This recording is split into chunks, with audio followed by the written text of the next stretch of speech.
porque redação é, sim, a matéria, a prova mais importante do primeiro dia. É lógico que, quando a gente pensa em nota do Enem, a gente pensa em 5 notas que vão compor uma média, seja com peso ou não. Né? Essa coisa de pesos vai variar bastante entre as universidades. Mas no primeiro dia, tipo, quem praticamente gabarita linguagens, estou falando em gabaritar linguagens, que não é coisa fácil, vai tirar ali 720. Quem gabaritar, tipo, acertar 45 de 45, ou 44 de 45, assim, isso está na trave. Eu tenho esses alunos de ciências humanas, vai tirar ali 750, tá? No máximo 760. Te acompanhando. Uma redação bem feita. 960 a mais. Se a gente parar para pensar, vai ser comparar que a pessoa gabaritou humanas, tirou lá 760. Mas ele vai fazer uma redação muito bem feita, tá? E vai tirar 960 de média. Tá? Óbvio que pode ser 1.000, mas vamos pensar no 960. São 200 pontos a mais do que gabaritar humanas. Quando eu penso numa média simples, que eu divido isso por 5, significa 40 pontos a mais na média. Então, redação é, indiscutivelmente, a prova mais importante do primeiro dia. E aí, professora Vera, muito obrigada por estar aqui. E eu vou começar te perguntando, tá? Que o Enem mudou muito. As competências são as mesmas, mas mudou muito a maneira de avaliar essas competências. E eu queria que você partilhasse isso com os alunos, com as pessoas que estão nos vendo agora, e principalmente muita gente vai nos ver depois no YouTube. Vera, é com você. Querida Meire, muito obrigada pelo convite. Você sabe que eu vou nessa parceria, é só me chamar que eu vou. Eu já disse, sou facinho, facinho nesse sentido, facinho. Júnior tá ali dizendo que me ama. Ai, Júnior, eu te amo muito também. Ele já é um médico que tá aí, né? Na Isso, área nosso aluno amado. maravilhosa. Ele é maravilhoso. Ele é um profissional fantástico, como foi aluno nosso fantástico dentro de todo esse processo, né? Sim, sim. Maravilhoso. Olha, Passou na Meire, UPE, passou na UPE, em Recife. era um monstrinho esse aí. Isso aí ia ser o que ele quisesse, a gente sabia disso. E ele se tornou o médico maravilhoso, que ele sempre foi como aluno, né? Meire, primeiro dizer que suas meninas eram maravilhosas, né? Dedicadíssimas, não deixava de escrever uma linha só. E mesmo na hora, como eles chamam, do aperreio, da agonia, era escrevendo e escrevendo até chegar ao ponto. Então, elas chegaram onde quiseram, porque elas se dedicaram de verdade. E eu tenho a honra de ter sido essa professora, hein? Olha só, sobre o Enem, vamos lá, vamos focar algumas coisas aqui extremamente importantes. É importante a gente dizer que do ano passado para cá, não é que se mudaram as regras, tá?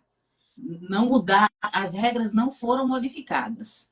O que se fez foi enfatizar, focar na prática de correção de alguns itens. Vou dar só um exemplo bem rápido e atual, que quem está nos assistindo agora, inclusive, pode ir lá dar uma olhada.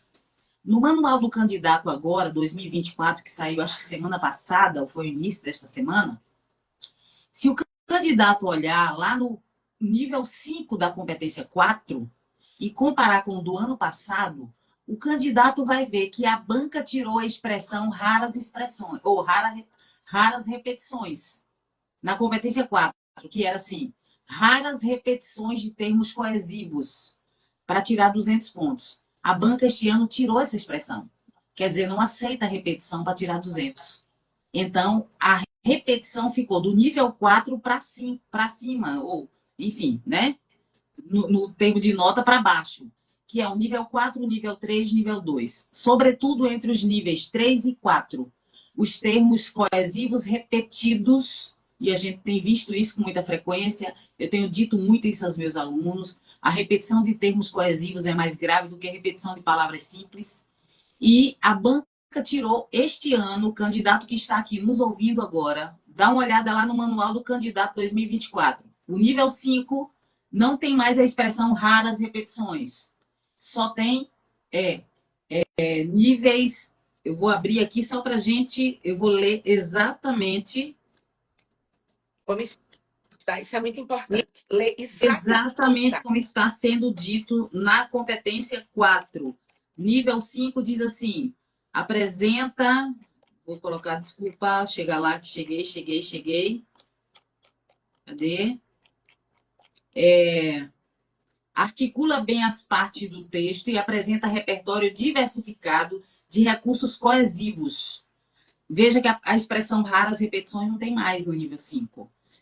Repertório diversificado de recursos coesivos e articulação entre as partes do texto.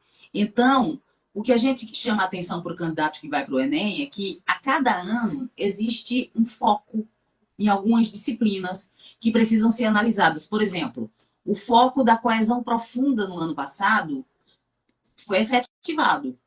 De você analisar que coesão não se fazia apenas com quantidade de termos entre os parágrafos ou entre os períodos e frases.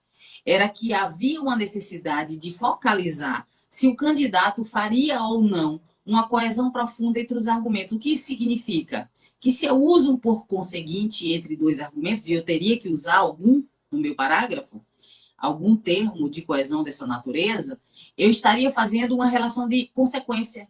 Se eu dissesse o no entanto entre períodos, estaria ali o foco para o corretor analisar. Há mesmo confronto de argumentos, né? E assim por diante. Quer dizer, os termos de coesão profunda receberam foco. Este ano nós temos esse elemento da não repetição, da competência 4, né? Mas o foco não é mudança. Veja, foi uma alteração de foco, de não haver repetições de termos coesivos, e a outra questão que é a competência 3, dois elementos fundamentais, que diz respeito à identidade temática da intervenção, que já é regra há muitos anos, de você ter que fazer uma intervenção que esteja relacionada ao problema discutido. Mas como muitas redações apareceram com intervenções genéricas recebendo notas altas, até 1000, se você entrar, inclusive, agora no Manual do Candidato 2024, você vai ver lá uma série de redações nota 1000, com alguns detalhes que, na consideração do próprio manual para 2024, já não é tão assim. Então, o candidato que está nos ouvindo agora, preste atenção.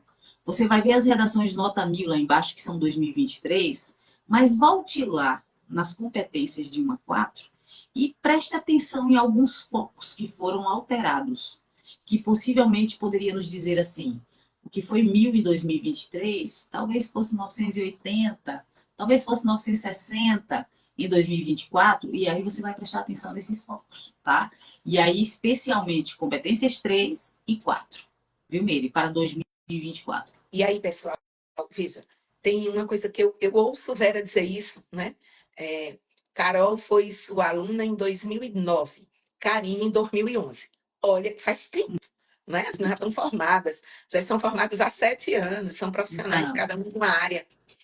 E eu lembro muito bem que você, enquanto professora, e eu vejo sua prática, né, dentro de tudo que você sempre trabalhou de redação, da sua história como professora de redação, você condenar as redações pré-fabricadas. Que a gente vê isso, né? A gente vê, tipo, várias postagens nas redes sociais, tipo, eu já vi outro dia, eu peguei um negócio desse. E tinha mesmo que um modelo. E você ia só substituir umas coisas. E aí eu encaixando quero palavras. encaixando palavras. Só que isso não. Isso passava, gente. Isso hoje não passa. Isso hoje não passa. E um candidato que quer medicina, quando ele é de escola pública, ele tem que pensar pelo menos em 920. Quando ele é de ampla, ele tem que pensar pelo menos em 940. Então, professora, essas redações pré-fabricadas, que nem sempre, às vezes, vem temáticas que não dá para você encaixar. Não dá. Então, Eu gostaria que você comentasse isso. Meire, quem me conhece na prática diária da produção sabe que eu abomino que o aluno não pense.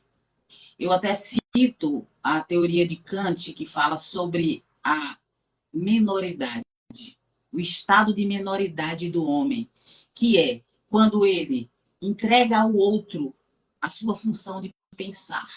Ele não quer pensar. O homem só sai, segundo a filosofia kantiana, do estado de menoridade quando ele assume a função do pensamento próprio. Então, eu não admito passar um ano com um aluno e ele permaneça no estado da menoridade, segundo a filosofia kantiana. Ele precisa pensar. E para pensar, eu vou inicialmente dizer assim: se eu pego uma estrutura que tem espaço só para eu preencher palavras, eu não estou pensando devidamente. E é por isso que nas correções de redações de Enem, você encontra centenas, até milhares de textos com a mesma palavra no mesmo lugar, com o mesmo erro gramatical, com o mesmo erro de conexão, o mesmo, porque ninguém pensou, pegou um modelinho ali e seguiu. E isso é triste para o processo de produção, porque eu costumo dizer, gente, toma cuidado, porque, veja, esse tipo de produção ou fica na casa dos 800 no máximo, ou estourado, se alguém fez alguma modificação no modelinho, chega a 900, 920. Mas, se é um aluno que quer medicina num curso concorrido, numa universidade concorrida, isso aí não chega para ele. Não deu. Eu quero trabalhar com um aluno que se pensa em 960, 980 e 1000. Eu não quero um aluno que se pensa 880, 900 e até 920, porque ele decorou uma fórmula e vai. Agora, eu queria esclarecer sobre essa fórmula, que é o seguinte. Cada pessoa tem o seu estilo próprio de escrita. Eu tenho um jornalista na minha história chamado Clóvis Rossi, da Folha de São Paulo, que eu sempre admirei profundamente quando eu me formei em jornalismo. Eu ficava observando o modo como ele escrevia os artigos dele no jornal. E me admirava muito o modo como ele jogava aquilo. E eu podia encontrar um texto dele em qualquer lugar que não visse o nome, eu sabia que era ele que estava escrevendo. Porque a pessoa cria seu próprio estilo. Então, eu não estou dizendo que se você cria seu próprio estilo, as palavras que você gosta de utilizar, porque tem a ver com o seu modo de dizer, mas você vai adaptando aos temas, a articulação dos argumentos, isso é você, é o seu estilo. Isso é diferente de você ir na internet, pegar um modelo com espaço para preencher palavras e ir. Então, não vamos confundir as coisas. Cada um tem seu estilo, cria o seu, e cada um tem a sua capacidade de dizer, né? Então, isso não é condenável, maravilhoso isso aí. Você vai criar um estilo de escrita. E as pessoas vão te reconhecer. Se você ouve uma música de Djavan hoje, você não vai achar que a música é de Chico Buarque, não. E nem de Roberto Carlos. Porque Chico tem um estilo, Roberto Carlos tem outro e Djavan tem outro. Então, você entende a identidade de escrita de cada um. Isso é redação. Agora, quando o aluno não quer pensar, é muito difícil dar aula para ele. Porque dói em você saber até onde ele vai poder ir, né? Isso. E então, esse até onde vai poder ir, Vera, é muito doloroso. Eu tenho alunos que chegaram na nossa mentoria neste ano, tá? No início do ano. Eu tenho uma outra do ano passado. E eu passei o ano chamando a atenção. Recebia notas sempre bem altas do professor que acompanhava. Só que na banca da Evolucional, que é não uma recebíamos boa banca. É uma boa banca, uma conheço, boa uma banca. boa banca. Não é uma empresa que aplica simulados, que muita gente, quer dizer, é uma empresa que corrige com a técnica do INEP, tá? Até porque ele se propõe a fazer esse serviço. E essa aluna, eu estou narrando histórias, como são histórias tristes, eu não vou dizer o nome da pessoa. Quando as histórias são bonitas, eu digo o nome. Quando não são, eu não digo. Mas essa aluna, ela acertou 148 questões, com uma distribuição de acertos muito bem feita. As notas dela nas 4 disciplinas foram maravilhosas. Em redação, 820. Se ela tivesse tirado pelo menos 900, ela teria sido aprovada em medicina. Ela não foi. Então, a redação tira a pessoa. E ela passou o ano se iludindo, porque ela recebia notas altas no curso de redação, mas no Evolucional não recebia. E eu dizia, cuidado, que eu confio no que a Evolucional está fazendo. Então, é uma aluna que entra... Eu até costumo brincar que eu acho que a Evolucional tem alguém dentro da banca do Enem, porque é incrível. Quando a gente percebe mudanças acontecendo, a Evolucional já está mexendo ali. Já mexeu. eles devem ter uma Isso consultoria, é não é? fato. Que de fato eles têm uma excelente consultoria. A banca da Trieduc também. Essa aluna, tanto na banca da Trieduc como na banca da Evolucional, ela não passava de 880. E eu passei o ano dizendo que isso era perigoso. No Enem caiu para 820. Um tema que não foi difícil, o tema do ano passado não foi difícil. Não foi um bom tema de escrever. Os textos de apoio foram muito esclarecedores, Sim. tá? Bora lá. Um outro aluno, 154 acertos. 880 de redação. Perdeu também. Mesma história, vivia ganhando 1.000, colecionava 1.000. Não na banca da Trieduc da Evolucional. Então, tenha muito cuidado com essas notas que não são tão fiéis. Né? Eu lembro quando você corrigia a redação de minhas filhas, lá na época que você era professora do Colégio Auxiliadora, que elas vinham tudo riscada. E as pessoas não sabem. Riscadas, né? Ela dizia ao Cheio de professor, comentário, muito vermelho. muito vermelho. E eu sempre vejo, Carol, particularmente, foi um momento muito difícil da minha vida. Eu estava em quimioterapia, eu precisava aprovar minha filha naquele ano, porque o ano seguinte eu não sabia se eu estaria viva. Então, eu lia eu lia as suas observações e eram muito coerentes. Eu quero dizer uma coisa que eu nunca contei a você. No início da minha carreira, eu fui professora de redação. Gente, abafa o caso. Calma, calma, que eu não sei nada de redação do Então Enem. você está bem, porque eu jamais seria professora de biologia. Mas olha a história. Olha, eu trabalhava no estado, lá em Araripina. E eu tinha tirado o primeiro lugar geral no concurso do estado de Pernambuco, lá em 1988. Eu tinha 18 anos, tá? E a professora de português e de redação, ela teve, tipo, uma ameaça de aborto e ela precisava se ausentar da escola por 15 dias. As duas donas da escola eram supervisoras na escola pública que eu trabalhava em Araripina, chamada Escola Padre Luiz Gonzaga. E elas viam que eu gostava de produção textual com os alunos que eu dava aula no EJA, na Educação de Jovens e Adultos. Então, elas já estavam me acompanhando como uma pessoa que gostava de escrita e pegava a escrita do aluno para estudar o que eu tinha que dar aula para ele. E elas me convidaram para ficar 15 dias nessa escola. Só que eu fiquei 2 anos, até o dia que eu vim embora para Petrolina. E aí eu passei, tipo, na minha adolescência e na minha juventude, eu tive excelentes professores de linguagens lá na minha cidade de Bodocó. Naquela época chamava-se português, não se chamava linguagens, né? E uma das minhas professoras era prima de Raquel de Queiroz, Dona Socorro Rocha. Era uma mulher que tinha uma biblioteca que ela nos emprestava livros. Então eu li muito minha vida inteira. Até escrevi um livro de poesia aos 15 anos de idade, publicado, tá? Junto com 2 amigos. Então eu gostava do ato. Não, eu gosto do ato de escrever. Só que, gente, então, quando eu lia o texto das meninas, suas correções, eu percebia que você era rigorosa no ato de corrigir. Como também os meninos do Instituto Federal dizem que você é rigorosa no ato de corrigir. Muito, Né?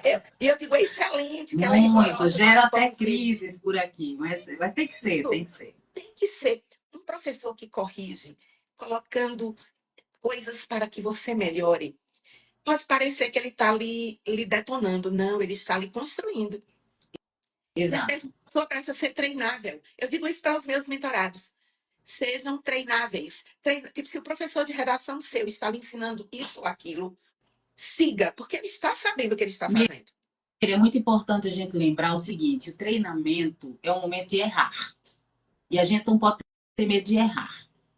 Eu não vou treinar pensando só em acertos. Não existe isso. Se não, por exemplo, um corredor. Imagina um atleta que corre. O treinador dele faz com que ele corra aquele percurso e cronometra.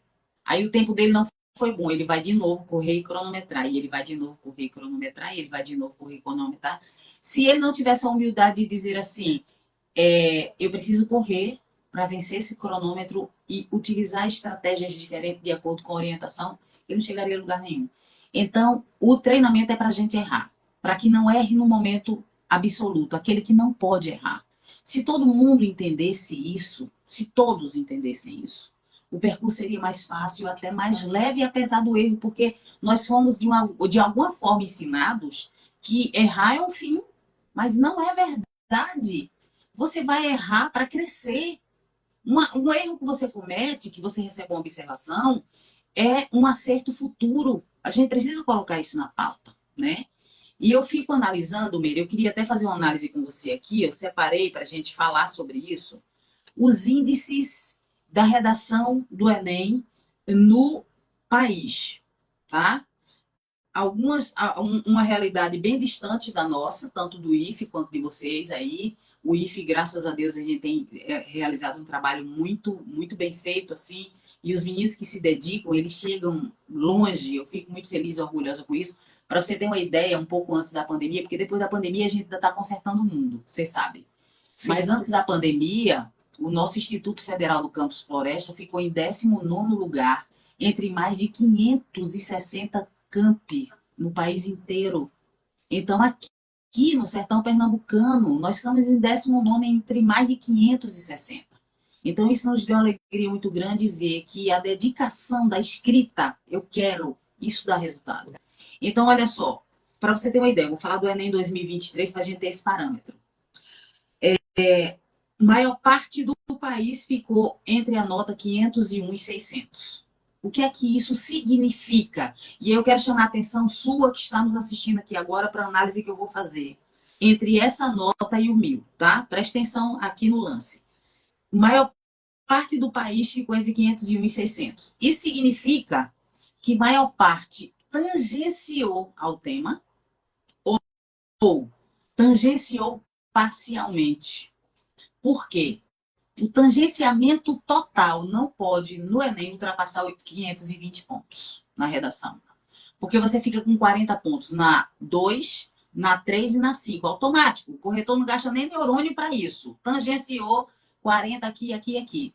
E chegar a 520 com tangenciamento significa que ele teria tirado 200 na 1, que eu acho quase impossível, que é a questão gramatical para quem tangenciou, não está com essa capacidade. E na competência 5, que é da intervenção, chegou a 520. No geral, quem tangencia fica na casa dos 400, quer dizer, que é estarrecedoramente um nível altíssimo no país. Então, aí, 500 a 600 pontos, tangenciou o tema. Aí nós vamos para o segundo bloco. De 600 a 700 pontos. Quem fica com essa nota? Quem não tem um projeto de texto bem definido. Entre 600 e 700 pontos, tá? Não tem projeto de texto. Jogou a redação na folha de qualquer jeito. Então, quem está nos ouvindo, se por acaso alguém que está nos ouvindo ficou nessa nota, já sabe que vai ter que trabalhar foco no projeto de texto. Agora, quem ficou de 700 a 800, além de alguma falha no projeto de texto, e aí também eu chamo a atenção de quem ficou entre 700 e 800, teve problema do projeto de texto, foca nisso, também teve problema de argumentos, não tem argumentos. Entre 700 e 800, o nível argumentativo é muito baixo.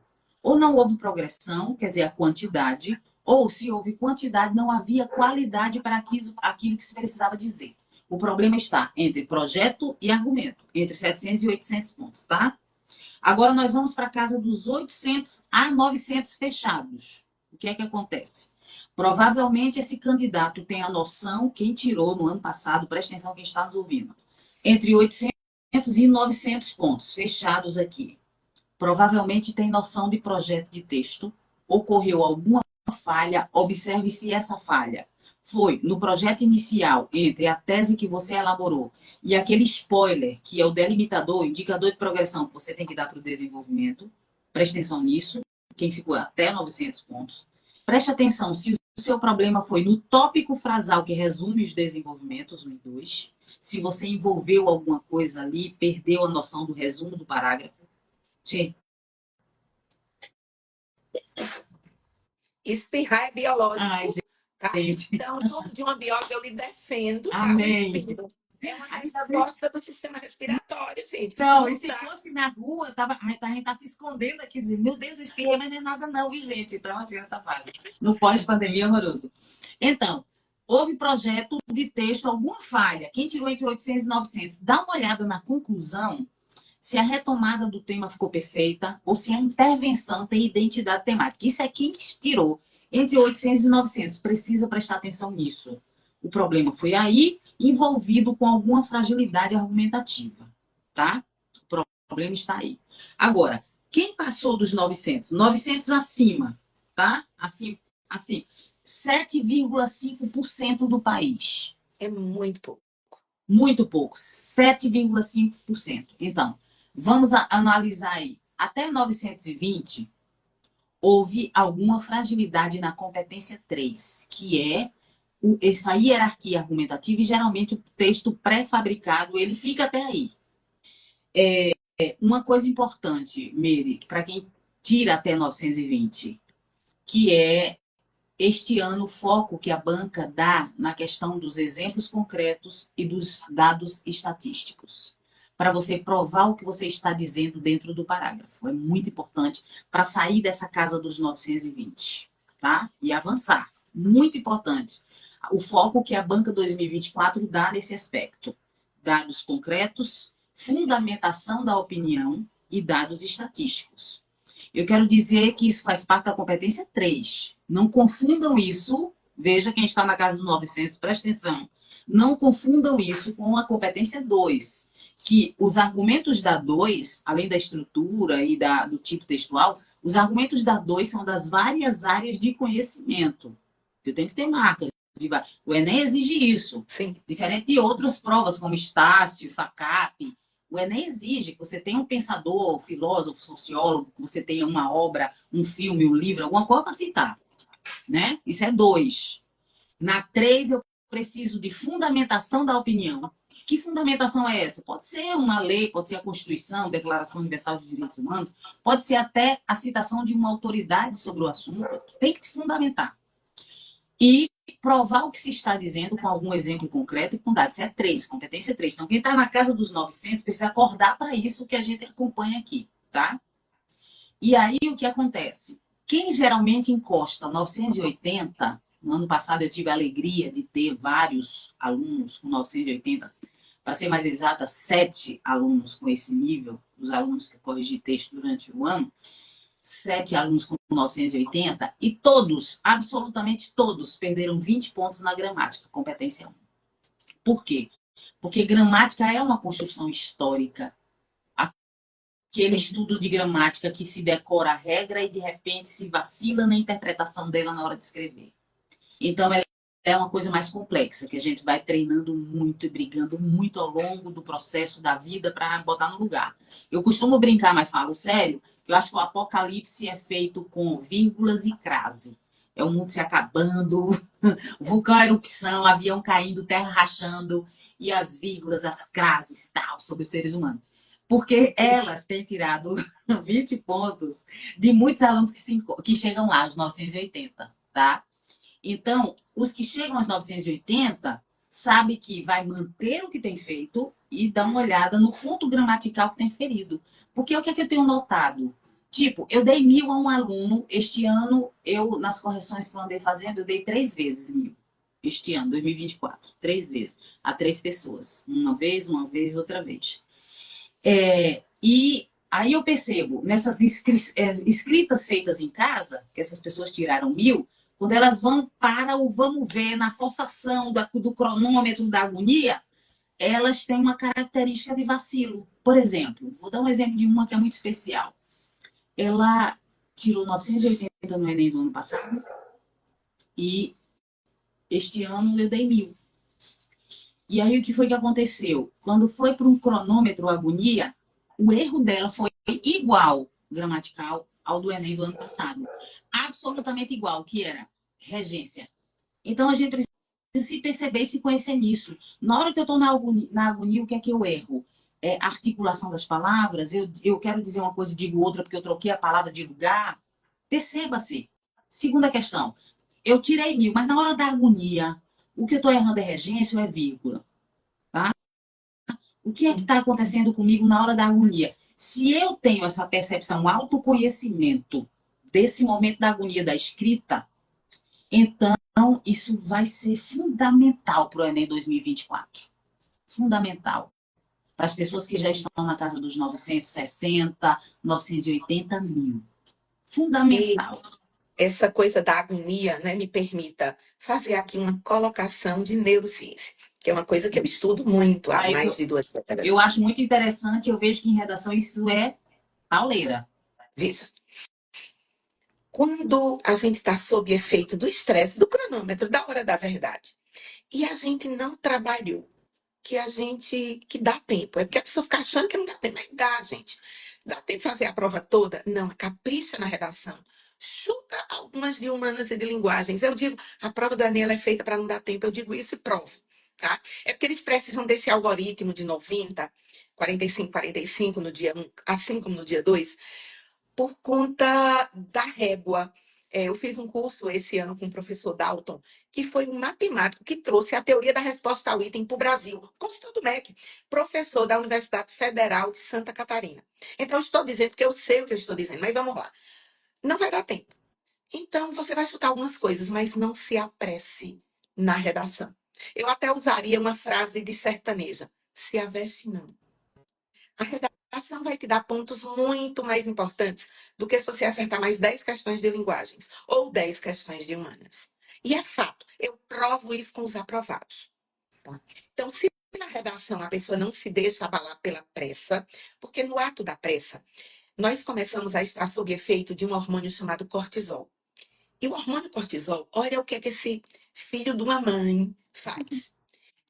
O conhecimento do uso de vírgulas, por exemplo, ou das concordâncias verbais nominais, as questões de regência, eles estão armazenados no nosso cérebro e estão, nesse aluno, está assim, tanto que na hora que ele não está sob essa pressão extrema, ele chega lá no 1000, Isso. está numa sinapse, tá? Só que o cortisol, ele forma como uma barreira para o cérebro não achar aquele conhecimento. Aí você erra algo que você sabia, você deixa de usar uma vírgula que você, tipo, sei lá, tem um gerúndio e você iria colocar uma vírgula. Aquelas coisas que são bem Sim. clássicas. E o aluno não percebeu e não colocou a vírgula, porque o cortisol estava sendo uma barreira para o acesso àquele conhecimento de que, com aquele gerúndio, sei o quê, tem que usar uma vírgula. Deve Então, ser, tá aí. o Meire, deve ser isso que acontece, por exemplo, com um dos erros mais comuns da redação, que eu fico pasma, que é a falta de acentuação. O mesmo Eu, processo. eu costumo brincar com meus alunos, eu digo, olha, se eu chegar aqui para vocês dizendo, eu digo para os meus alunos do terceiro, que eles ficam horrorizados, se eu chegar aqui dizendo, hoje a nossa aula é sobre acentuação, proparoxítonas se acentuam, paroxítonas, sei o quê, eles dão risada, porque eles sabem que não precisam. Mas aí vão para a escrita, quando eu vou corrigir, olha a falta de acento, né? Então, olha, Dácia, verdade, lindo, achei maravilhoso. Achei maravilhoso. As E a correções que eu fiz, Vitória tirou 1000 com você. Ai, que massa. lindeza. Eu fiquei muito feliz porque é uma luta ali na correção.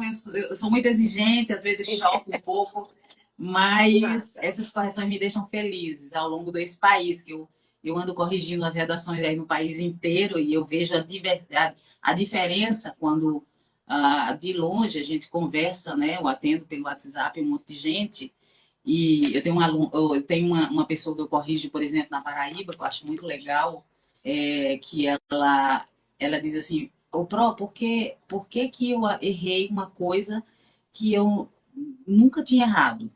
Que é exatamente essa questão da acentuação. E eu queria entender isso. Bom, se eu entendesse de neurociência, Ciência. eu teria uma explicação melhor para dar para ela, né? Mas eu sempre digo a ela exatamente isso, que esse erro naquilo que eu sei, que eu chamo de questão de atenção, você está explicando aí dentro da neurociência, que é muito E importante. aqui me Que o aluno se permita, perceba nisso, sim, na hora da agonia. isso, e aqui me permita dar uma sugestão para esses alunos que estão cometendo esses vacilos que são substâncias, não é? O que é que ele deve fazer? Quando ele termina de fazer a redação, ele precisa fazer uns 3 minutos de respiração diafragmática. Vagarosamente. Ai, Meira, eu vou perder 3 minutos, vou perder uma questão. Vai não. Você pode ganhar 40 pontos na redação. E o que é que você tem que fazer? Seu cortisol está lá em cima. Mas se você começar a fazer, faz uma sequência de 3 a 5 minutos. Gente, essa respiração diafragmática, ela tem o poder de um Rivotril. Isso não é falácia, não, é ciência. Ela vai acalmar, ela vai diminuir aquela interferência do cortisol. E aí, depois de acalmar, Você faz a lei. Eu estou usando aqui a neurociência associada à redação, quer dizer, a pessoa já escreve bem. Só não pode vacilar em alguma coisa que ela já sabe. E esses 40 pontos podem fazer muita Ou falta. e como? Sim, faz falta, vai 40. Então, faz respiração diafragmática. Depois da respiração diafragmática, faz uma leitura calma, olhando vírgulas, regência, olhando aquilo que tem feito você errar. Porque Isso, mesmo, porque eu digo a esse eles o seguinte: olha, filtro. faça o rascunho inteiro, pode fazer, mas na hora de passar limpo, preste atenção. Na hora de passar limpo, você vai corrigir parágrafo, particularmente por parágrafo, antes de passar limpo o parágrafo. Por quê? Eu brinco, mas é verdade, que esse se junta com esse para nos enganar na hora, porque você escreveu o texto. Então, você ser corretor do próprio texto é uma coisa delicada. E isso que você está dizendo sobre se eu tenho consciência de, na hora da agonia, em que é que eu erro. A primeira consciência é importante. E a segunda, isso que você está explicando agora, sobre esse respira, volta, dentro da neurociência. Isso é fundamental em redação. Ó, daqui a pouco você volta dizendo que você estava falando que é muito importante. Só um exemplo que eu me lembrei. Eu tenho uma aluna no IF que ele tirou 980, que é um dos 980 do ano passado. Ela estava no primeiro ano. Aí ela teve aula de redação, né? E foi e tirou 980. Quando foi este ano, no segundo, que eu continuo sendo professora dela, ela tirou 900. E o outro que tirou 960 tirou 900 também. E eles vieram falar comigo, Vera, mas eu regredi. Eu disse, não, não é isso não. Você não regrediu, você está no nível que você sabe escrever. Presta atenção, porque eles fizeram cronometrada comigo, né? Agora nesse primeiro semestre, e agora terminamos, que a greve atrapalhou um pouco o calendário, então a gente está chamando de primeiro semestre. E eles ainda estão nessa. E aí eles disseram, Vera, eu regredi. Não, não regrediu, presta atenção, você sabe escrever o que você escreveu. Observe o seu momento agora, o que foi que aconteceu aqui, né? Olha a Jade aí, meu bebê, meu ex-bebê do IFE. Um beijo, meu amor. Que passou por mim também, já está lá fazendo. Diz aí, como é? Exterior. Começa Vai dizer. relação Relações exterior, relações internacionais, internacionais. maravilhoso. Era Vai meu ser aluno. diplomata. Então, meu aluno do IFE. Então, os meus alunos do IFE vieram me perguntar isto agora, recentemente, sobre, mas eu regredi? Não, não regredi, presta atenção qual foi Relações Internacionais. Está dizendo ali. Beijo, orgulho de você, meu amor. Maravilhoso aluno de redação. Então, isso que eles me perguntaram no IFE, é exatamente isso, Meire, que você está explicando. Então, reforce aí, porque se já detalhar, alguém do IFE aparece, já ouve também, vai. Veja bem, na hora que a pessoa está, na hora do vamos ver, o nosso organismo começa a liberar cortisol. E cortisol é um neurohormônio que ele vai bloquear sinapses. Cada sinapse é um conhecimento. Ou melhor, cada conhecimento é uma sinapse, gente. Tudo que a gente aprendeu na vida, nós formamos sinapses e modelamos essas sinapses. E o treino vai fazendo o acesso a essa sinapse ser mais rápida. Por isso o treino de redação é tão importante. Então, o que é que você vai fazer? Terminou de fazer a redação? Antes de transcrever, você vai fazer um exercício de respiração diafragmática. Tá? Você pode, nessa hora, até dizer: vou lá no banheiro lavar meu rosto. Vale. Vá respirando. Tipo, alguma coisa que você desacelere. Relaxe, literalmente. Volta olhando o texto, parágrafo por parágrafo, fazendo Isso, as correções. Porque isso vai te garantir, veja, você não está gastando tempo ao fazer isso. Isso pode garantir tua aprovação. Então, esse é um exatamente. comportamento. Eu digo assim, a gente tem que desenvolver comportamento de aprovado. E eu estou aqui dizendo qual é o comportamento de um aprovado diante da sua redação. Não é Isso. terminar a redação e dizer, ai meu Deus, terminei, me livrei dela. Ah, não. É olhar, melhorar Eu, e saber que lá, eu costumo, redação. eu sou mais escandalosa do que você, eu costumo dizer, essa merda, já terminei. Não pode, não pode. Não pode. Ela é uma produção importantíssima, tá? Uma produção importantíssima para a carreira do aluno. A nota de redação, tipo, às vezes, a família também confunde uma coisa. Às vezes, o filho chega e diz, tipo, eu pergunto, como é que seu filho foi? Lá no atendimento do início do ano, quando os pais chegam para matricular, ou no BIOS, ou na minha mentoria, né? Que são coisas diferentes, né? No BIOS, ele aprende conhecimento. Na mentoria, ele aprende estratégia, técnica. Essas técnicas, por exemplo, eu estou aqui passando um pouquinho, é uma técnica que o aluno da mentoria sabe de qual é salteado e usa, tá? Aí vamos lá. Quando o pai chega, eu pergunto, qual foi a nota do seu filho? Aí o pai diz assim, na redação, ele tirou 900, ou então 800. Eu digo, não, mas eu quero a média. E aí foi 500, 500 e pouco, e chega, gente. Aí você vai dizer, ai meu Deus, alguém com 500 vai passar em medicina? Nunca. Passa. Eu tenho aprovado, agora eu não consegui em um ano. Nunca. Pode ser que esse ano eu quebre o meu recorde, que eu nunca consegui. Eu consigo alunos que crescem 160 pontos no ano. Mais do que isso, ainda não consegui. Mas um aluno que chega com 500, uma vez eu recebi um print de um aluno, que foi aluno que você corrigiu os textos dele, de nome Denis. Você lembra de Denis? Denis Sim. chegou com notas de 500. Quando ele chegou em você, ele tirava 500, 540 na redação. Aí ele pegou todas as suas correções e fez uma foto e mandou para mim. E a última correção, ele tinha conseguido 960. Ele foi para o Enem e ele conseguiu 940, o que é algo muito similar a 960. Sim, sim. Alguém que começou o ano lá com 600, com menos do que isso. Mas ele foi treinável. E eu lembro que ele seguia suas orientações, Isso. tá? Ele foi treinável. Denis, quando chegou para ser meu aluno, na mentoria também lá no BIOS, ele chegou com nota de média 500 e pouco. E ele, em 2 anos, cresceu 200 pontos. É um crescimento gigante. Porque ele focou e ele foi treinável. Tanto que ele está cursando medicina, já aprovado. A meta dele era passar pelo FIES. Se ele passasse pelo FIES, se ele ficasse mais um ano, ele conseguiria SISU? Conseguiria. Mas ele queria. Se ele passasse no FIES, ele ia. Eu sempre digo, FIES é bom, FIES é ruim? Não, FIES é uma decisão de família. Nem é bom, nem é ruim. É uma decisão de família. Então, a decisão da família dele é que ele ia entrar na Eu universidade. também mandaria na hora, não interessa. Com Qualquer certeza, faça ser circuito feliz, é tá? esse. Vou Isso, dizer, meu amor vai viver sua história. isso. Mas tem alunos que conseguem esse crescimento absurdo de redação quando eles são treináveis, quando Isso. eles não têm medo de escrever, porque na hora da redação é hora de errar. Eu digo muito uma frase: permita-se ao erro. E hoje, na aula de hoje, que eu estava dando aula de biologia hoje, eu disse uma frase para os meus alunos. Vocês chegam e me dizem, Meire, eu só acertei 150 no simulado. Eu digo, redimensione sua fala. Você tem que dizer, Oh, eu só errei 30. sim, pelo amor de Deus. E ninguém Olha, precisa de 180 para passar.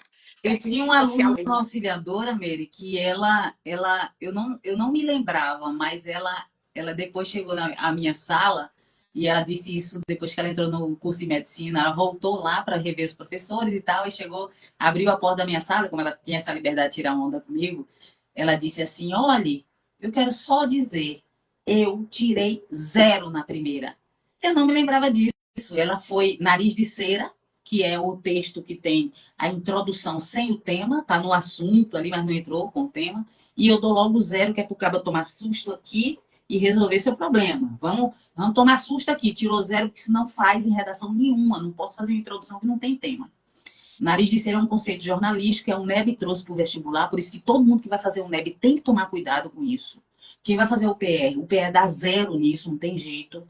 Então, tomar cuidado com as bancas. O Enem não dá 0 no nariz de cera, ele dá aquele tangenciamento parcial que fica ali naquelas 500 a 600 que eu te falei, que não interessa a Não ninguém, eu vai, tô fora dessa não conversinha. vai para lugar nenhum. No curso de Nenhum. saúde não passa nem perto. Exato. Aí ela entrou e aí ela até é irmã de Moreno, como é? Meu Deus, eu tô assim com esse negócio de cansaço mental. Sabe quem é? As duas irmãs, que é Moreno. Esqueci, Liz Moreno. esqueci agora. Tinha uma que era Liz. Eu não lembro se elas eram E, auxiliadoras. e aí ela disse: tirei 0, Vera, na primeira redação que eu fiz para você. Aí eu cheguei em casa, chorei, e minha mãe disse assim: olha, se tirou 0, tem alguma razão. E depois ela foi para um atendimento pessoal comigo, e aí a gente conversou muito e tal. Aí depois a mãe entrou em contato, né? A coordenação da auxiliadora, naquela época, trabalhava muito essa coisa de tomar cuidado com o terceiro ano, que tinha muita gente que queria medicina e a gente tomava muito cuidado com isso. E então a gente montava a banca de atendimento. E ela foi crescendo. A última redação que ela fez comigo, ela tirou 940. E ela foi para a prova de vestibular dela, foi para o Enem, e ela passou em medicina e hoje é médica. Então, porque ela saiu do zero, você me falou Do de zero. Denis, aí a minha memória foi lá, é verdade, tudo isso. Denis se deixou treinar. E aí ela foi do 0 a 940 no ano de estudo de redação. E passou em Vai medicina, mesmo. terminou o terceiro ano, entrou. Então a gente vai observar que não é a questão, eu sou incapaz, eu sou capaz. Não é isso, gente. Não é ser capaz ou incapaz, é ser treinável. Se deixa treinar. Sim. Se deixa treinar. As pessoas hoje, tipo, na educação, condenam muito o uso do treinar. Como se o treinar, por favor, fosse não aprender de jeito nenhum. O nosso cérebro, ele precisa de treino. Do jeito que um medalhista olímpico, ele faz treinos. Claro. Agora, o treino, eu não estou falando de decorabite. Eu estou falando de deixar-se treinar e desenvolver linguagem própria. Então, eu questiono muito aquele, não, você tem que capacitar. Treinar, gente. Na hora do pega para capar, é treino. O Só treinar vai, não é capacitar? Treinar é capacitar. O com treino é certeza. para se Então, capacitar. eu não discuto epistemologia, não esses teóricos. Tipo, eu não discuto. Eu discuto O prática, mão na treino é massa. para, né? O treino é Isso. para capacitação. Tá, Vera, tem sido, essa conversa da gente hoje está muito legal. E aí eu queria, né? Aqui já são 8 da noite, mas ainda bem que o Instagram não fica derrubando a gente quando dá uma hora em ponto. Antes derrubava, lembra? Não, o Meet derruba. O mito derruba. Tá. Derruba. Eu queria pedir tipo, você fez uma análise, né, de qual nota você tirou e qual é o problema. Sim. Que eu digo que você foi cirúrgica nisso. Você foi cirúrgica. Você já se reportou a esse pequeno detalhe e de grande impacto nas notas do manual de 2024. Mas se você hoje tivesse que dizer aos alunos, fazer um aconselhamento para, né, hoje são dia 7, então em menos de 30 dias eles estarão fazendo a prova de redação, que é uma redação como tantas outras que ele fez na vida. Que o professor não é obrigado a acertar o tema. O professor precisa ter lhe ensinado a pensar, conduzido o seu pensamento à estrutura de texto. Essa Costumo dizer, gordização. não estou aqui lhe ensinando para você fazer um texto sobre um tema. Eu estou aqui lhe ensinando para você escrever, não interessa o que apareça, porque você terá o que dizer. Não interessa. Então, que dica você daria, né, para esse jovem que nós estamos aí há 25 dias? O que ele pode lapidar nessa reta final, que garantiria bons pontos? Pronto. Fundamental o seguinte: primeiro, não esteja alienado dos fatos. O que é que foi foco de acontecimento no Brasil em 2024? Quando eu falo de atualidades, eu falo de janeiro para cá. Vera, eu não me formei. Eu estou meio alienada. Não sei o quê. Dá tempo, dá uma olhada. Certo? Dá uma olhada no que é que foi foco de lá para cá. O Enem tem eixos temáticos. Analise o que foi foco em cada eixo e o que você teria para dizer sobre cada eixo. Não deixe de anotar, não. Não deixe de anotar. As suas inspirações até lá, elas serão muito úteis. Esse é o primeiro conselho, tá? Que é uma responsabilidade minha comigo mesma. O candidato tem que pensar isso. Ele não pode ficar na menoridade, como eu lhe disse, dentro da filosofia kantiana. Ele tem que ter autonomia do pensamento. Segunda questão que eu vou dizer aqui. Se você abre a prova e toma susto com a frase temática que apareceu, eu costumo brincar com isso, mas eu estou falando sério, respire e engula o choro. Sabe aquilo que a mãe disse? Engula. A mãe na nossa geração dizia, engula É a controlar o dor. cortisol. Respirar, engolir o choro, é controlar o cortisol. Então já é neurociência. É verdade. Aí você veja, nossa mãe dizia, engula, engula o choro. Respirei, pensei assim, eu vou ter o que dizer, beleza. Mas antes de ter o que dizer, preste atenção nas palavras-chave dessa frase. O Enem treina a banca dele, a banca é treinada para procurar as palavras-chave do tema na sua redação.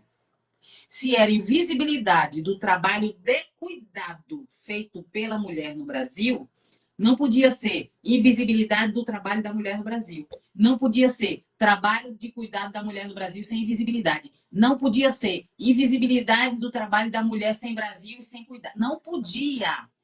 A banca é treinada para encontrar as palavras-chave da frase temática. Preste atenção nessa história. Então, por mais que o tema me assuste, você tem a técnica de pegar as palavras e pensar. Vera, O que é que você pensa sobre isso, essa invisibilidade da mulher que faz trabalho de cuidado? Você pensa o quê? O que é que você acha? Fala com você mesmo. Aí, mas eu tenho alguma coisa para dizer, Vera? Vai aos textos motivadores, que eles são spoiler da banca para você. Os textos motivadores são o spoiler, aquilo, a banca está te dando pista do que você deve pensar sobre o tema. Você não pode repetir. Ó, uma sequência de 3 palavras repetidas do texto motivador cancela sua linha. Não basta fazer paráfrase descarada. A banca diz 45% dos brasileiros dizem que não sei o quê. Você vai para a sua redação e diz assim, 55% negam. Tá errado isso aí também. Mas o spoiler que a banca está te dando é que caminho de pensamento você deve seguir. Isso é fundamental. Então, você pegou as palavras-chave da frase temática, recebeu o spoiler do texto motivador que te dá o caminho para abordagem. Então, 0 você não tira, querido. 0 você não tira. Ah, mas eu não quero só sair do 0. Então, vamos lá. Peguei a frase, as palavras-chave, eu vou entrar na minha redação dizendo o que é que eu penso sobre aquilo. Beleza. Aí eu vou para os textos motivadores, que eu já recebi o spoiler do caminho opinativo, agora eu vou buscar o spoiler da inspiração, assim. Isso que esse texto está me dizendo me lembra alguma coisa que eu já vi. Uma música que eu já ouvi, um filme a que eu assisti, uma notícia que eu já vi. Anota do lado do texto motivador. Anota com suas palavras. Você acabou de lembrar. Quando você for para a escrita, sabe o que é que você vai fazer? Vai passar para a escrita, para o seu texto, aquilo que você fez com suas palavras, ali ao lado do texto motivador. Então, essas são saídas, estratégias, porque não haverá tema sobre o qual você não saberá falar. Isso é fundamental. Sim. Entende? No mais, eu não posso negar que o Enem tem regras muito específicas sobre projeto, sobre intervenção. Então, também um aluno que vai fazer Enem, essas estratégias que eu acabei de citar para você, elas são fundamentais para a gente não esparrelar quando toma susto com o tema, viu? Mas desconhecer a regra da estrutura do projeto e da intervenção não vai ajudar em nada. Então, dá tempo, eu tenho um mês, dá tempo você chegar lá.